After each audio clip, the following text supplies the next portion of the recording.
ಎಲ್ಲರಿಗೂ ನಮಸ್ಕಾರ. ಇಂಗ್ಲೆಂಡ್ ಸರಣಿ ಬಳಿಕ ಭಾರತ ತಂಡಕ್ಕೆ ಯಾವ ಸೀರೀಸ್ ಇದೆ, ಹಾಗೆಯೇ ಮುಂದಿನ ಪಂದ್ಯ ಯಾವಾಗ ಆಡ್ತಾರೆ ಭಾರತ ಅಂತ ಈ ವಿಡಿಯೋದಲ್ಲಿ ನೋಡ್ಕೊಂಡು ಬರೋಣ. ಅದಕ್ಕೂ ಮೊದಲು ಚಾನಲ್ಗೆ ಹೊಸಬರಾಗಿದ್ದರೆ ದಯವಿಟ್ಟು ಸಬ್ಸ್ಕ್ರೈಬ್ ಮಾಡಿ. ಬನ್ನಿ ವಿಡಿಯೋನ ಪಟ ಅಂತ ಸ್ಟಾರ್ಟ್ ಮಾಡೋಣ.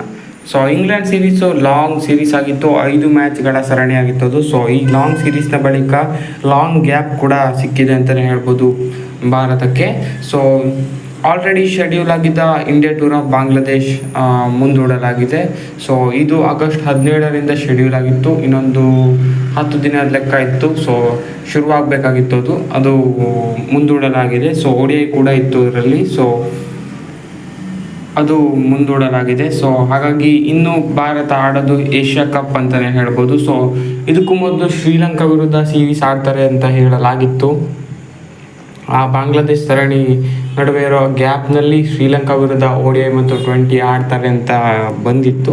ಸೊ ಅದು ಕೂಡ ರಿಜೆಕ್ಟ್ ಆಗಿದೆ ಅಂತ ಹಲವಾರು ರಿಪೋರ್ಟ್ಸ್ಗಳು ಬರ್ತಾ ಇದೆ. ಸೊ ಹಾಗಾಗಿ ಭಾರತಕ್ಕೆ ಮುಂದಿನ ಮ್ಯಾಚಸ್ಗಳು ಆಡೋದು ಅಂತ ಹೇಳಿದ್ರೆ ಏಷ್ಯಾ ಕಪ್ ಅಂತಲೇ ಹೇಳ್ಬೋದು. ಸೊ ಇದು T20 ಫಾರ್ಮ್ಯಾಟ್ ಆಗಿರುತ್ತೆ. ಸೊ ಸೆಪ್ಟೆಂಬರ್ 9ರಿಂದ ಸ್ಟಾರ್ಟ್ ಆಗುತ್ತೆ ಏಷ್ಯಾ ಕಪ್ಪು. ಸೊ ಈಗಾಗಲೇ ಶೆಡ್ಯೂಲ್ ಕೂಡ ಬಿಟ್ಟಿದ್ದಾರೆ. ಸೊ ಸೆಪ್ಟೆಂಬರ್ 10ಕ್ಕೆ ಮೊದಲ ಪಂದ್ಯ ಆಡೋದು ಭಾರತ. ಸೊ UAE ವಿರುದ್ಧ ಪಂದ್ಯ ಆಡ್ತಾರೆ. ಸೊ ಇಂಡಿಯಾ ಪಾಕ್ ಕೂಡ ಶೆಡ್ಯೂಲ್ ಮಾಡಿದ್ದಾರೆ, ನೋಡೋಣ ಮುಂದೆ ಏನಾಗುತ್ತೆ ಅಂತ. ಸೊ ಏಷ್ಯಾ ಕಪ್ ಇರೋದು, ಸೊ ಇದು 28 ಸೆಪ್ಟೆಂಬರ್ ತನಕ ನಡೆಯುತ್ತೆ.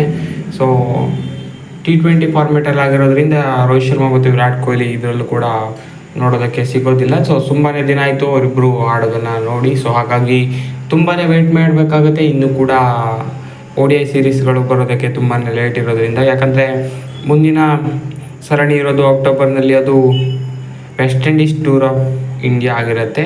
ಸೊ ಇದು ಕೇವಲ 2 ಟೆಸ್ಟ್ WTC ನಿಟ್ಟಿನಲ್ಲಿ ಆಗಿರೋದು. ಸೊ 2 ಟೆಸ್ಟ್ ಮ್ಯಾಚ್ ಇರುತ್ತೆ ಇದರಲ್ಲಿ. ಸೊ ಅದಾದ ಬಳಿಕ ಇಂಡಿಯಾ ಟೂರ್ ಆಫ್ ಆಸ್ಟ್ರೇಲಿಯಾ ಇರುತ್ತೆ. ಸೊ ಇದರಲ್ಲಿ ಒನ್ ಡೇ ನಮಗೆ ನೋಡೋದಕ್ಕೆ ಸಿಗುತ್ತೆ. ಸೊ 19 ಅಕ್ಟೋಬರ್ನಂದು ಮೊದಲ ಒನ್ ಡೇ ಸ್ಟಾರ್ಟ್ ಆಗುತ್ತೆ, ಈಗಾಗಲೇ ಶೆಡ್ಯೂಲ್ ಆಗಿರೋ ಪ್ರಕಾರ. ಸೊ ಹಾಗಾಗಿ ರೋಹಿತ್ ಶರ್ಮಾ ಮತ್ತು ವಿರಾಟ್ ಕೊಹ್ಲಿ ಅವರು 19 ಅಕ್ಟೋಬರ್ನಂದು ಕಾಣಿಸ್ಕೊಡ್ತಾರೆ ಅಂತಲೇ ಹೇಳ್ಬೋದು ODI ಫಾರ್ಮ್ಯಾಟ್ನಲ್ಲಿ. ಸೊ ಹಾಗಾಗಿ ತುಂಬಾ ವೆಯ್ಟ್ ಮಾಡಬೇಕು ರೋಹಿತ್ ಶರ್ಮಾ ಮತ್ತು ವಿರಾಟ್ ಕೊಹ್ಲಿ ಫ್ಯಾನ್ಸು. ಇನ್ನೂ ಕೂಡ ತುಂಬಾ ದಿನ ಇದೆ ODI ಮ್ಯಾಚ್ ಇಂಡಿಯಾ ಆಡೋದಕ್ಕೆ. ಸೊ ಹಾಗಾಗಿ ಇನ್ನೂ ಕೂಡ ವೆಯ್ಟ್ ಮಾಡಬೇಕಾಗುತ್ತೆ ಅಂತಲೇ ಹೇಳ್ಬೋದು. ಸೊ ಸದ್ಯಕ್ಕೆ ಶೆಡ್ಯೂಲ್ ಆಗಿರೋದು ಇಷ್ಟು. ಇದ್ರ ಮಧ್ಯೆ ಯಾವುದಾದ್ರೂ ಶೆಡ್ಯೂಲ್ ಆದರೆ ಖಂಡಿತವಾಗ್ಲೂ ತಿಳಿಸ್ತೀನಿ. ಸೊ ಇದಾಗಿತ್ತು ಈ ವಿಡಿಯೋ. ಸೊ ಸದ್ಯಕ್ಕೆ ಇರೋದು ಏಷ್ಯಾ ಕಪ್ಪೇನೆ. ಸೊ ಏಷ್ಯಾ ಕಪ್ಪನ್ನು ಚೆನ್ನಾಗಿ ಆಡಿ ವಿನ್ ಆಗುವಂತಾಗಲಿ ಅಂತ ನಾವು ಆಶಿಸೋಣ. ಸೊ ಇದಾಗಿತ್ತು ಈ ವಿಡಿಯೋ. ಭಾರತ ಮುಂದಿನ ಶೆಡ್ಯೂಲ್ ಆಗಿದೆ ಅಂತ. ಸೊ ಹೆಚ್ಚಿನ ವಿಡಿಯೋಗಾಗಿ ದಯವಿಟ್ಟು ಸಬ್ಸ್ಕ್ರೈಬ್ ಮಾಡಿ. Sports in Kannada. ಏನಾದರೂ ಡೌಟ್ ಇದ್ದರೆ ಕಮೆಂಟ್ ಮಾಡಿ ತಿಳಿಸಿ. Thank you.